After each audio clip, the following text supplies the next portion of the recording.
E aí, pessoal, hoje vamos falar sobre a teoria hipodérmica, que é uma das mais importantes em termos históricos para as teorias de comunicação. E ela começa num contexto em que há muita transformação tecnológica e transformação cultural na sociedade.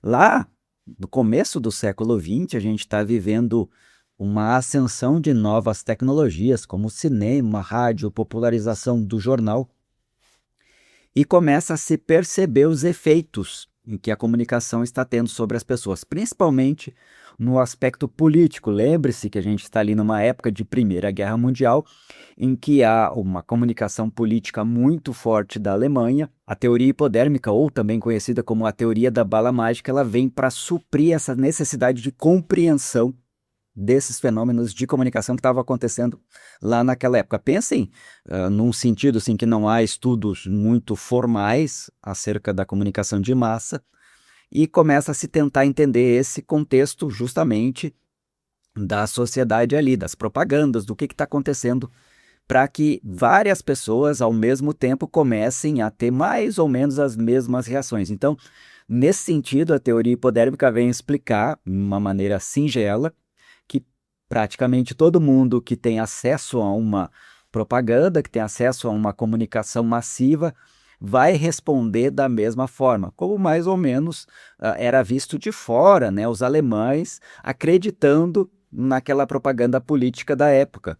Isso, obviamente, que mais tarde foi visto que não era verdade, mas em termos contextuais, né, a busca por essa tentativa de explicar uma teoria que conseguisse dar conta do fenômeno empírico que estava acontecendo naquela parte do mundo ali e que era visto de fora e que as pessoas não estavam compreendendo exatamente como uma sociedade inteira acreditava em mensagens que estavam sendo transmitidas no rádio, no cinema e nos jornais, era, digamos assim, uma resposta que a sociedade necessitava. Então, por isso ela ganha uma importância, né, por ser a primeira tentativa, e depois vai ter uma modificação para tentar explicar. Daí a teoria acaba evoluindo e acaba sendo descartada num certo motivo, mas historicamente ela é bem importante e por isso ela acaba caindo nos concursos. Eu sou o professor Júlio Kobe, eu sou doutor em comunicação pela Unicinos e professor universitário.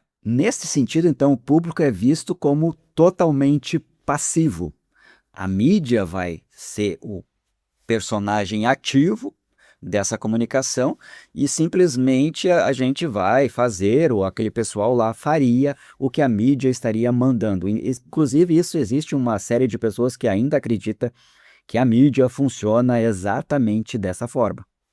Obviamente que para termos contextuais, né, isso explica bastante para as pessoas o funcionamento mais ingênuo de como é a mídia, e depois isso vai acabar acrescentando. Mas para concurso, o que, que vocês precisam saber, especificamente, assim, resumindo essas ideias? É uma das primeiras teorias que tenta explicar a comunicação de massa, ela está num contexto do início do século XX, e a gente tem transformações tecnológicas, aí vocês lembrem de cinema, do jornal, lembrem do rádio principalmente, que foi, digamos assim, o meio de comunicação mais utilizado nas guerras mundiais, e ali está se tentando, né, explicar esse fenômeno, e que as pessoas são vistas mais como passivas, e que a única resposta possível, o único efeito possível seria as pessoas concordarem com aquilo que está passando na mídia e conseguirem fazer exatamente aquilo que o emissor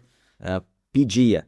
É óbvio que é uma coisa mais, digamos assim, ingênua mesmo, mas em termos históricos é bem importante assim de saber pelo menos o nome, tá? Teoria hipodérmica ou teoria da bala mágica, contexto início do século XX, transformações econômicas, tecnológicas e culturais.